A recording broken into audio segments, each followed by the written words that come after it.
فکر و فاقہ آ گیا ہے، پریشانی آ گئی ہے، اس کو صرف تو دور کر سکتا ہے، اس کا مداوع تیرے پاس ہے اور اس کے علاوہ کوئی بھی اس کا حل نہیں ہے۔ تو حضرت عبداللہ ابن مسعود فرماتے ہیں کہ حضور صلی اللہ علیہ وسلم نے فرمایا کہ جلد یا بدیر اللہ پاک اس کو مالا مال فرما دے گا۔ یہ بھی کبھی کر کے دیکھو، مشکل آ جائے یا فاقہ آ جائے، مصیبت آ جائے تو کسی سے نہ کہو، صرف اللہ رب العزت سے کہو، اور پھر دیکھنا اس کی کرم نوازیوں کا مینہ کس طرح برستا ہے۔ فرمایا اللہ پر یقین کرنے کا جس طرح حق ہے، اگر وہ تم ادا کر دیتے ہو تو وہ تمہیں اس طرح رزق فراہم کرے گا جس طرح وہ پرندوں کو رزق دیتا ہے۔ ہم تو جب صبح جاتے ہیں تو ہمیں پتہ ہوتا ہے ہم دکان پہ جا رہے ہیں، فیکٹری جا رہے ہیں، آفس جا رہے ہیں، یا مزدوری اور محنت کرنے جا رہے ہیں، ہم وہاں محنت کریں گے، ہمیں وہاں سے پیسے ملیں گے۔ تو جو پرندے ہوتے ہیں وہ جب گھر سے نکلتے ہیں، اپنے گھونسلوں سے نکلتے ہیں، انہیں علم نہیں ہوتا کہ وہ کہاں جا رہے ہیں۔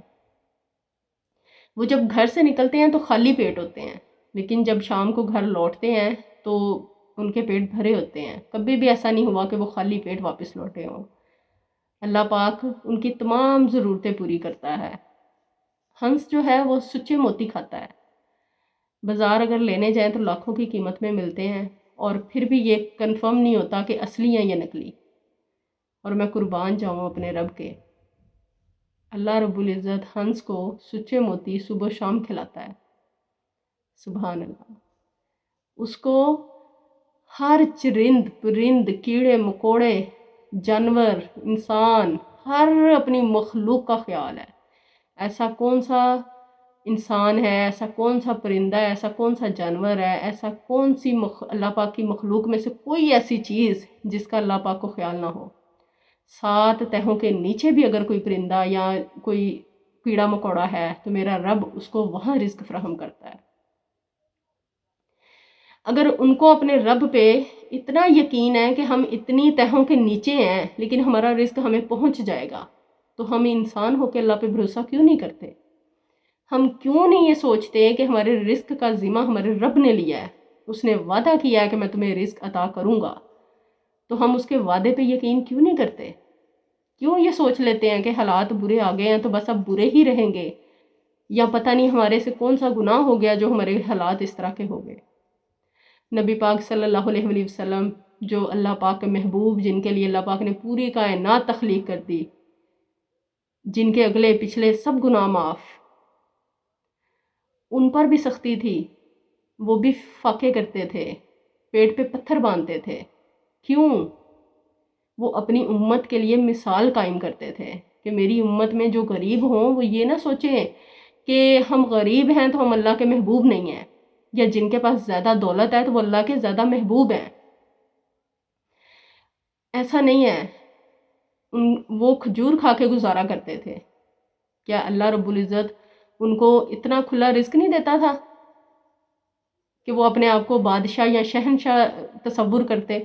اللہ پاک ان کو سب کچھ دیتا تھا، لیکن ہمارے نبی پاک صلی اللہ علیہ وسلم ہمارے لیے مثال قائم کرنے کے لیے فکر و فقہ کرتے تھے، فاقے کاٹتے تھے، کھجوریں کھا کے گزارا کرتے تھے، تھوڑا کھا کے گزارا کرتے تھے، اپنی امت کو بتانے کے لیے، دکھانے کے لیے، مثال قائم کرنے کے لیے کہ میری مخلوق میں جو غریب ہوں وہ یہ نہ سمجھیں کہ ہم اللہ کے محبوب نہیں ہیں، جن کے پاس زیادہ پیسہ وہ اللہ کے زیادہ پیارے، زیادہ محبوب ہیں۔ اللہ پاک کے نزدیک زیادہ رتبے والا، زیادہ معزز، اللہ کا زیادہ پیارا وہی ہے جس کا تقوی زیادہ ہے۔ وہاں جو بھی جانچ پڑت کی جائے گی وہ تقوی کی بنیاد پر کی جائے گی، امیری غریبی کی بنیاد پر کوئی فیصلہ نہیں کیا جائے گا۔ تو اس وجہ سے حالات اوپر نیچے ہوتے ہیں، اتار چڑھاؤ زندگی میں آتے ہیں، نشیب و فراز جو ہیں وہ زندگی کا حصہ ہوتے ہیں، تو کبھی بھی اللہ پاک سے بدگمان نہ ہو، اس کو اس لگن سے پکاریں، اس توجہ سے پکاریں جس طرح وہ ہمیں کہہ رہا ہے کہ مشکل آئے تو مجھے اس طرح پکار کے تو دیکھو۔ اللہ پاک کو بڑی حیا آتی ہے، اس کا بندہ رو کے اس کے آگے ہاتھ اٹھا کے دعا مانگ رہا ہے اور اللہ پاک اسے خالی لوٹا دے۔ اللہ پاک ایسا نہیں کرتا، وہ بڑی حیا والا ہے، وہ اپنے بندے کو خالی ہاتھ کبھی بھی نہیں لوٹاتا اگر اس کا بندہ رو کے گڑ گڑا کے اپنے رب سے کچھ مانگے تو۔ شرط یہ ہے کہ اللہ پاک نے جس طرح، جس یقین اور محبت کے ساتھ ہمیں بتایا کہ میرے سے مانگو، اگر ہم اس طرح مانگے تو وہ کبھی بھی ہمیں ناکام نہیں لوٹائے گا۔ بے شک میرا رب جو ہے وہ بہت غفور الرحیم ہے، عطا کرنے والا ہے، رزاق ہے، رزق دینے والا ہے، اور بے شک یہ اسی کی شان ہے کہ وہ سب کو اس کے گناہوں کے باوجود رزق عطا کرتا ہے۔ ہم لوگ کیا کرتے ہیں؟ جو اچھا ہو صرف اسی کے ساتھ اسلام دعا رکھتے ہیں، جو برا ہو اسے ہم کسی گنتی میں نہیں لکھتے، لیکن اللہ رب العزت اپنے گنہگار بندوں کو بھی رزق فراہم کرتا ہے، اپنے جو نیکوکار ہیں ان کو بھی فراہم کرتا ہے۔ یہ شان صرف ہمارے رب کی ہے۔ اللہ رب العزت ہم سب کو زیادہ سے زیادہ نیکیاں کرنے کی توفیق عطا فرمائے، زیادہ سے زیادہ نیک عمل کرنے کی توفیق عطا فرمائے، زیادہ سے زیادہ استغفار کرنے کی توفیق عطا فرمائے۔